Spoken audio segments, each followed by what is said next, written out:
Շատերը ունեն բերանի տհաճ հոտ կամ դառնահամ բերանում, բայց չեն կարողանում հասկանալ պատճառը հիգիենայի խնդիրն է թե առողջական լուրջ ազդանշան։ Բերանի տհաճ հոտը դա նույն հալիտոզն է, որը որ կարող է լինել ինչպես ստոմատոլոգիական խնդիրների ժամանակ, լոր պաթոլոգիաների ժամանակ, այնպես էլ աղեստամոքսային տրակտի հիվանդությունների ժամանակ։ Ինչպես հասկանանք, որ խնդիրը միգուցե ստամոքսում է, կան ախտանշաններ, որ կհուշեն։ Այո, եթե ունենում ենք այրոցքի զգացում, գղտոցներ, սննդընդունումից հետո ծանրության զգացում, Ջրի պակասը նույնպես կարող է բերել բերանի տհաճ հոտի, չորությունը բերանում։ այո, կարող է լինել։ Իսկ որոնք են բերանում դառնահամի պատճառները, սրանք կարող է առողջական որևէ խնդրի ահազանգ լինել։ Բերանից դառնահամ կարող ենք ունենալ եւ լյարդային պաթոլոգիաների դեպքում։ Ինչպես ազատվել բերանի տհաճ հոտից, ինչն է իրականում օգնում։ Դուք դիտում եք միֆեր առողջության մասին հաղորդումը, բարև ձեզ։ Շատերը ունեն բերանի տհաճ հոտ կամ դառնահամ բերանում, բայց չեն կարողանում հասկանալ պատճառը հիգիենայի խնդիրն է թե առողջական լուրջ ազդանշան։ Այսօրվա մեր հյուրը գաստրոենտերոլոգ Մարիաննա Մալխասյանն է, ով կօգնի պարզել բերանի տհաճ հոտի իրական պատճառները։ Բարև ձեզ բժշկուհի։ Բարև ձեզ Կարինե ջան, շնորհակալ եմ հրավերի համար։ Ես էլ շնորհակալ եմ, որ ժամանակ եք գտել եւ եկել եք մասնակցելու մեր հաղորդմանը։ Միանգամից անցնենք թեմային։ Ինչու է բերանից տհաճ հոտ գալիս, պատճառները որտեղ փնտրել։ Ուզում եմ նախ առաջին հերթին ասել, որ շատ հետաքրքիր եւ արդի թեմա եք ընտրել այսօրվա մեր զրույցի համար, քանի որ շատ մարդիկ ունենալով այս խնդիրը, որը որ կարող է լինել նաեւ առողջական խնդիր, իրենք ունենում են կոմպլեքսներ եւ խուսափում են շրջապատի մարդկանց հետ շփումից եւ կուզենայի այսօր հետաքրքիր մեր զրույցով բացահայտենք եւ հորդորենք մարդկանց, որ ունեն նմանատիպ խնդիր, անպայման դիմեն եւ ճիշտ ախտորոշում ստանան հետագա բարդություններից խուսափելու համար։ Ինչից պետք է սկսել, պատճառները որտեղ փնտրել բերանի տհաճ հոտի։ Բերանի տհաճ հոտը դա նույն հալիտոզն է, որը որ կարող է լինել ինչպես ստոմատոլոգիական խնդիրների ժամանակ, լոր պաթոլոգիաների ժամանակ, այնպես էլ աղեստամոքսային տրակտի հիվանդությունների ժամանակ։ Ամենահաճախ հանդիպող խնդիրներից մեկը դա գաստրոէզոֆագեալ ռեֆլյուքս հիվանդությունն է, երբ կերակրափողը միանում է ստամոքսին էպիգաստրալ հատվածում, այդտեղ ունենք փական, երբ ունենում ենք փականի անբավարարություն, ստամոքսի պարունակությունը հետհոսք է լինում դեպի կերակրափող եւ ունենում ենք այս խնդիրը։ Մյուս հիվանդությունը, որը որ կարող է առաջացնել բերանից տհաճ հոտ, դա կերակրափողի դիվերտիկուլներն են, նույն ցենկերի դիվերտիկուլը, երբ սննդի մնացորդները մնում են տվյալ գրպանիկներում, նեղման պրոցես է առաջանում եւ եւս կարող ենք ունենալ բերանից տհաճ հոտ։ Այս խնդիրը կարող է նաև դիտվել լյարդային հիվանդությունների ժամանակ, լեղաքարային, լեղապարկի հիվանդությունների ժամանակ։ Փաստորեն, առաջինը որ պետք է անել բերանի տհաճ հոտի պարագայում դիմել ատամնաբուժի, միգուցե ատամաքարերի հեռացումը, հիգիենան կօգնի ազատվել այդ հոտից։ Եթե ոչ, լոր բժշկի, քիթ կոկորտ ականջաբանի, ճիշտ եմ Մարիաննա, եւ հետո նոր գաստրոենտերոլոգի։ Այդպես չի, քանի որ կարող է եւ երկու պաթոլոգիաների դեպքում է լինել նշված խնդիրը, այդ իսկ պատճառով սա բացառման ախտորոշում է, պետք է դիմել բոլոր 3 մասնագետներին, հասկանալ որտեղից է խնդիրը եւ ստանալ համապատասխան բուժում։ Ինչպես հասկանանք, որ խնդիրը միգուցե ստամոքսում է, կան ախտանշաններ, որ կհուշեն։ Այո, եթե ունենում ենք այրոցքի զգացում, գղտոցներ, սննդընդունումից հետո ծանրության զգացում, սրտխառնոց, ցավեր էպիգաստրալ շրջանում, այս բոլորը հուշող ազդակներ են, որպեսզի դիմենք գաստրոենտերոլոգի։ Եվ դա կարող է լինել նաև լուրջ հիվանդության պատճառ, այնպես որ պետք չէ ուշացնել, եթե ատամնաբուժի եւ լոր բժշկի մոտ այցելությունը չի օգնում, անպայման դիմեք գաստրոենտերոլոգի,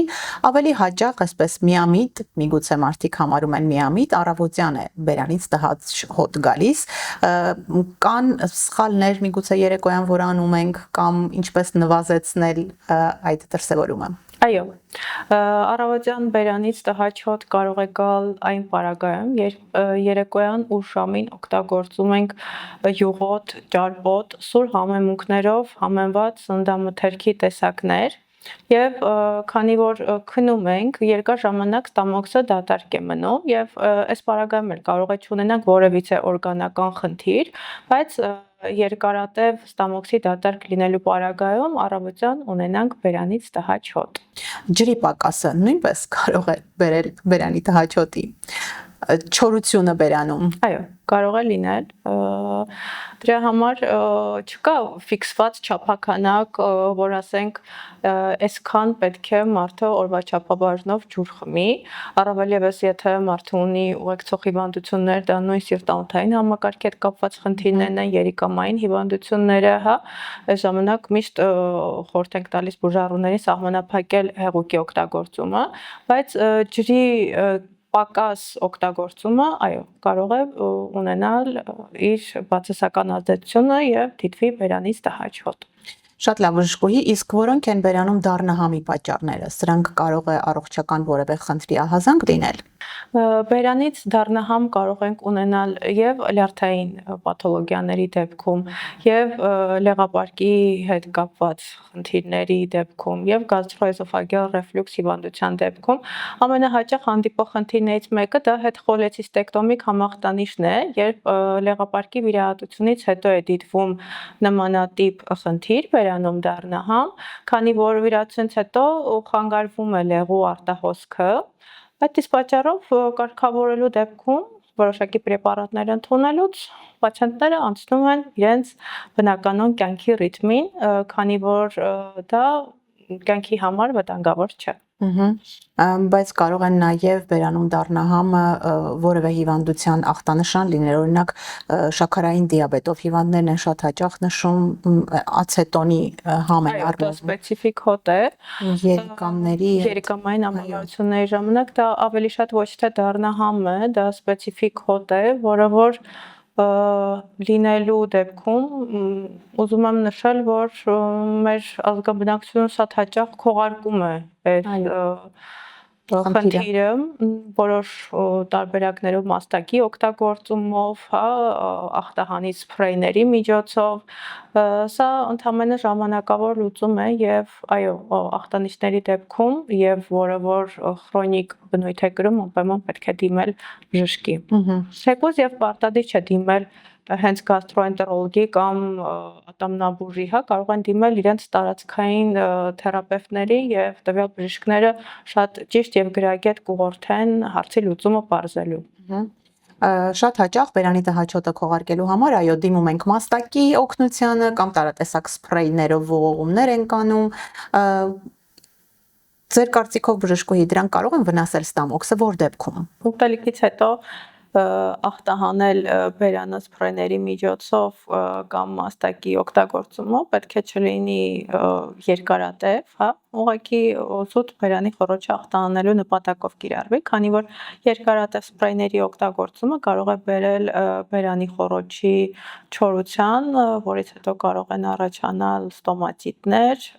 եւ ունենանք արդեն երկրորդային բարդություններ։ Ինչ վերաբերում է մաստակին, երկար ծամելը Մաստակի օգտագործումը եւս ցանկալի չէ երկար ծամել, ուղղակի զուտ դա պետք է օգտագործել սնունդ ընդունումից հետո բերանի խոռոչի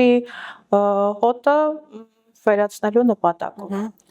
Ինչպես ազատվել բերանի տհաճ հոտից, ժողովրդական տարատեսակ մեթոդներ են հայտնի, անդրադառնանք դրանց եւ բարձենք իրականությունը սոդայաջրով, աղաջրով ողողումներ են անում մարդիկ,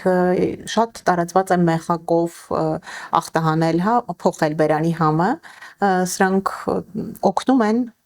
Այո, որոշակի չափով կարող են օգնել, որովհետև աղաջրով, սոդայով ողողումները, ինչպես նաև մեխակի օգտագործումը կարող է ունենալ բերանի խոռոչի համար հակաբակտերիալ ազդեցություն։ Մեխակը պարունակում է եթերայուղեր, որոնք եւս ունեն հակաբակտերիալ ազդեցություն եւ մեխակը ունի նաև սուր հոտ, որը որ քողարկում է բերանի հոտը, բայց շտապ եմ նշել եւ ասել, որ չի կարելի այս ամեն ինչը օգտագործել բուժման կամ քրոնիկ բնույթ կրի, քանի որ եւս այս ամեն ինչը կարող է բացասական ազդել երկարատև օգտագործելու կիրառելու դեպքում եւ բերանի խոռոչի եւ ստամոքսի խնդիրների դեպքում առավելևս ունենում ենք պացիենտներ եւ մեխակը կուլ են տալիս, դա եւս ցանկալի տարբերակ չէ եւ չի բուժելու, հավատացնում եմ։ Իսկ ինչու ցանկալի տարբերակ չէ բժշկուհի, ինչ խնդիրներ կարող է առաջացնել, ասես մեխակի կուլ տալը։ Մեխակը ինքնին ունի գրգռիչ ազդեցություն եւ շաբաթվա մեջ 1-2 անգամ որ ծամեն, դա ոչինչ, 1-2 րոպե, բայց ունենում են պացիենտներ, որ իրենց մոտ դա քրոնիկ բնույթ է կրում եւ օրվա մեջ մի քանի անգամ դա կարող է գրգռիչ լինել ստամոքսի համար եւ հետո ունենանք խնդիրներ, որոնք որ արդեն լուրջ միջամտություններ են պահանջում։ Ալկոհոլի մասին սպիրտով ողողումները որպես հակասեպտիկ ընդունելի են, բայց պետք է նշենք, որ ալկոհոլը հենց ինքը կարող է հոտի պատճառ դառնալ։ Այո, դա եւս կարող է առաջացնել բերանի չորություն, որի ժամանակ կարող է եւս դիտվել բերանի տհաճ հոտ, սա եւս այն տարբերակներից է, պետք է կրկնվեմ, որ քրոնիկական բնույթի օգտագործման ժամանակ ցանկալի չէ։ Ինչն է ցանկալի բժշկուհի որպես մասնագետ, ինչ խորհուրդ կտաք մարդկանց։ Շատ հաճախ գիտեք Կարինա ջան, եւ պացիենտները դիմում են մեզ այս գանգատով, գանգատը կարող է լինել մի քիչ սուբյեկտիվ, այդ իսկ պատճառով ես ինքս առաջին հարցը որ տալիս եմ բուժառուներին, պետք է ճշտենք, դա բուժառուն է ինքը զգում այդ հոտը, թե շրջապատից կամ հարազատներից որևիցե մեկը նրան նշել է այդ մասին։ Եվ եթե ունենում ենք գանգատը, որը որ քրոնիկ է, անպայման պետք է դիմենք, հաղորդման սկզբում նշեցի, եւ ստոմատոլոգի, եւ լոր բժշկի, եւ գաստրոենտերոլոգի։ Գաստրոենտերոլոգիական խնդիրները, որոնք որ կարող են առաջացնել բերանում տհաճ հոտ, դա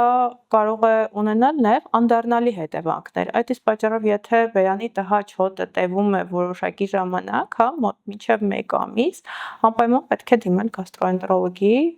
եւ ստանալ ճիշտ ախտորոշում եւ ճշգրիտ բուժում խուսափելու հետագա բարդություններից։ Այնուամենայնիվ կան մարդիկ, ովքեր իսկապես չեն զգում բերանի հոտը, ինչպես օգնենք, ինչպես պարզել ունեն բերանի հոտ, թե ոչ, որովհետև դա կարող է ընտելանան մարդիկ եւ պարզապես հարմարվեն հոտին։ Իրականում միշտ լինում է ինչ-որ մեկը, որ մոտ մտերիմ հարազատներից խորհուրդ է տալիս եւ ուղղորդում են մասնագետի, մեծ մասամբ դեպքերում այդպես է լինում, բայց կարող են փակ ափի մեջ ուղակի փչել եւ այդ ժամանակ կարող են հասկանալ, ունեն բերանի տհաճ հոտ, այո, ափի մեջ եւ այդ իսկ պատճառով կարող են պարզել ունեն բերանի տհաճ հոտ, թե ոչ, դա չի վերաբերվում առավոտյան ժամերին, իհարկե, օրվա ընթացքում, երբ որ կլինի քրոնիկ բնույթ, հա, այդ ժամանակ կարող ենք մենք հասկանալ ունենք բերանի տհաճ հոտ, թե ոչ։ Հիմա անդրադառնանք տարածված միֆերին եւ պարզենք իրականությունը, եթե բերանից հոտ է գալիս, խնդիրը ստամոքսից է միանշանակ։ Եվ կամ կարող է լինել ստամոքսից։ Եվ կարող է լինել ստամոքսից, եւ կարող է չլինել ստամոքսից։ Եթե ատամները մաքուր են, բերանի հոտ չի կարող լինել։ Եթե ատամները մաքուր են, ոչ, կարող է լինել բերանի հոտ։ Կապված ստամոքսի եւ լոր պաթոլոգիաների հետ, նշիկների բորբոքումներից կարող է լինել բերանի հոտ, քթի հարակից խոռոչների բորբոքումներից կարող է լինել բերանի տհաճ հոտ։ Բերանի տհաճ հոտի պատճառը շաքարային դիաբետն է։ Այո, կարող է լինել շաքարային դիաբետ ունեցող պացիենտների մոտ բերանից տհաճ հոտ։ Իդեպ սա ոչ թե այդքան բերանից տհաճ հոտ է, այլ սպეციფიկ հոտ է դիաբետ ունեցող պացիենտների մոտ ունենում ենք սպეციფიկ ցետոնի նմանվող հոտ, որը միայն իրենք են զգում։ Ոչ, դա մենք ինքներս բժիշկներս զգում ենք դա։ Բերանի հոտը կարող է առաջանալ որոշ դեղամիջոցներից։ Այո, Բերանի տհաճ հոտը կարող է առաջանալ որոշ դեղամիջոցներից, բայց եթե պացիենտները երկարատև չեն օգտագործում տվյալ դեղորայքը, մոտավորապես 18 ժամ հետո այդ ամեն ինչը կարող է անցնել։ Բերանում դառնահամը նորմալ է։ Բերանում դառնահամը նորմալ չէ։ Եթե բուժառունը հետազոտվում է եւ որևիցե օրգանական պաթոլոգիա չի ախտորոշվում, ապա բերանի դառնահամ ունենալու բaragam պետք է օգտագործել սնունդ հաճախակի եւ քիչ-քիչ չափաբաժիններով եւ ուտելու ժամանակ չօգտագործել որևիցե տեսակի հեղուկ, մասնավորապես գազավորված ըմպելիքներ։ Փաստորեն գազավորված ըմպելիքներն են բերում նաեւ։ Այո, Բերանի քանի որ մենք օգտագործում ենք սնունդ, այնուհետև գազավորված ըմպելիքներ, այդ բaragայում ստեղծվում է ստամոքսում ծավալ եւ մենք մեխանիկական հետոսք ենք առաջացնում դեպի կերակրափող։ Ջուր խմելը կվերացնի հոտը։ Այո։ Ամփոփենք, ինչպես ազատվել բերանի տհաճ հոտից, ինչն է իրականում օգնում եւս մեկ անգամ եւ խորհուրդ տանք մեր լսարանին հետեւել բժշկի խորհուրդներին։ Անպայման ախտանիշների քրոնիկ եւ երկարատև արկայության դեպքում դիմել բժշկի։ Մյուս քայլը անպայման հետևել բերանի խոռոչի հիգիենային, ատամները լվանալ օրական 2 անգամ, օգտագործել ատամնաթելեր, հրաժարվել ծխախոտի օգտագործումից, ստանալ դեղորայքային բուժում, եթե դրա հարկը կա, եւ անպայման կարգավորել սննդային ռեժիմը, այսինքն ուտել քիչ-քիչ հաճախ եւ չուտել երեկոյան ուշ ժամերին, մասնավորապես քնելուց 3 ժամ առաջ։ Շնորհակալություն։ Մենք զրուցում էինք գաստրոենտերոլոգ Մարիաննա Մալխասյանի հետ։ Դուք դիտում եք Միֆեր առողջության մասին հաղորդումը։ Այսպիսով եզրակացություն, եթե բերանի տհաճ հոտը երկարատև է ձեզ ուղեկցում, ապա ժամանակն է դիմել մասնագետի։ Հետևեք մեր հաղորդումներին, բաժանորդագրվեք առողջության մասին կարևոր ինֆորմացիան բաց չթողնելու համար։ Հետևեք մեզ նաև սոցիալական էջերով։ Շնորհակալություն եմ ուզում հայտնել Յասաման ռեստորանին ընկերական հանդիպումների լավագույն հիշողությունների հավաքատեղի, ինչպես նաև Հովակիմյան էսթետիկ կենտրոնին համագործակցության համար։ Մինչ հանդիպում։